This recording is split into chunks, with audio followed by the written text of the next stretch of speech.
Assalamualaikum, selamat pagi sahabat-sahabat dan anak-anak Taubat. Semoga pagi ni semuanya diberi kesihatan yang baik dan dimberkati, amin.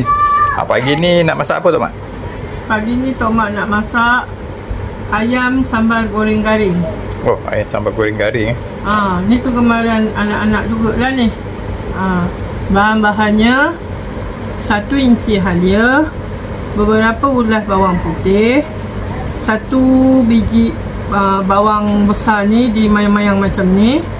Nak letak lebih pun tak apa. Sebatang ladi duk besar, ladi cili merah dengan ladi hijau. Ini semua di blender. Blender kasar ke blender? Di chopper. Chopper. Blender kasar lah.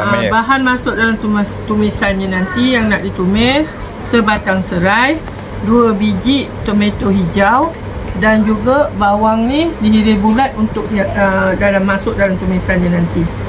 Nanti kita tengok kesudahannya. Okey sahabat-sahabat, jom kita masak. Kita tengah menggoreng ayam. Ayam ni kita tahukan dengan kunyit dengan garam. Kita goreng dia sampai garing. Okey, ni nanti kita angkat. Mak dah nak menumis ni. Dah mula nak menumis Ya. Coba tu apa? Serai-serai buat sini.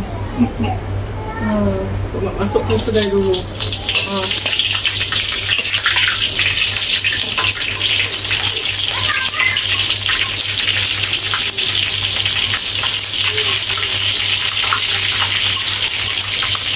Ni sambal ayam goreng garing ni. Kalau ayam ni kita dah goreng kan? Ya, kalau macam apa, tak nak pedas, kurangkan lada. Ya.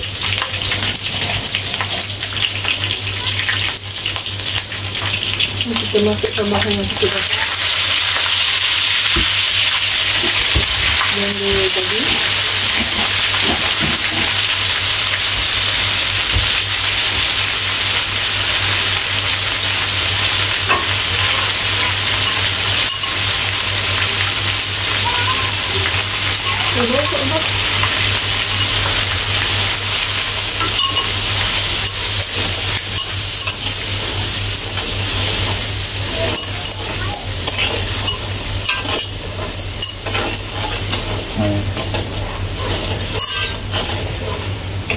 Ni sampai dia garing sampai dia naik minyak.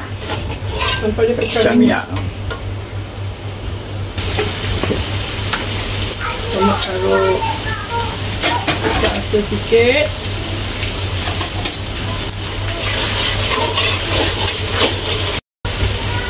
Garam.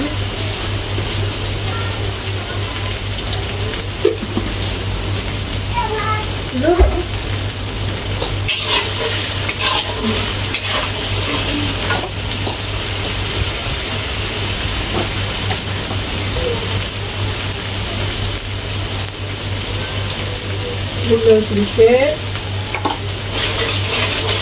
untuk bagi sedap sambal lah. Tak ada gula sedap tu tak mau.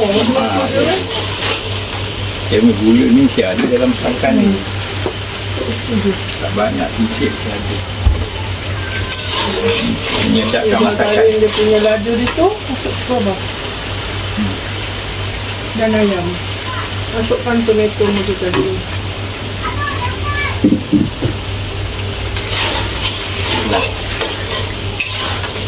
Kita masukkan ayam yang dah digoreng. Ayam yang digoreng tadi.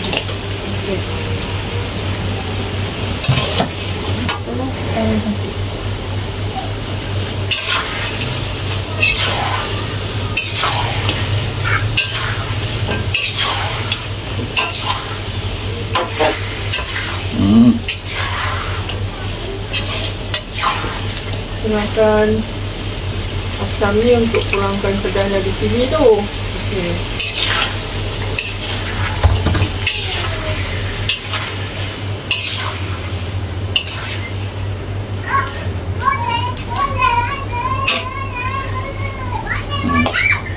Dan masukkan bawang yang digoreng tadi. Diiris Diiris. Tok Mak ni selalu lah macam tu. Tu juga selalu kenal Tok Abah.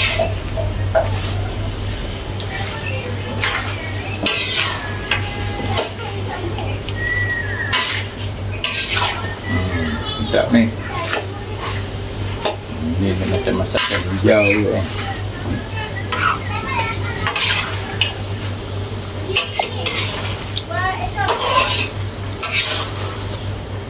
Kita biarkan dia sekejap.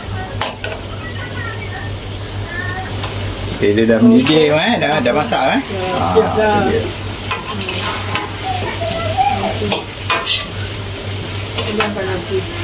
Okay, sahabat-sahabat, nanti kita. Okay, sahabat-sahabat, ni kesudahan masakan pagi ni. Tok Abang dan Tok Mak, ayam goreng sambal garing, sahabat. Sedap ni kalau makan nasi panas, sahabat. Jemput makan semua. Assalamualaikum.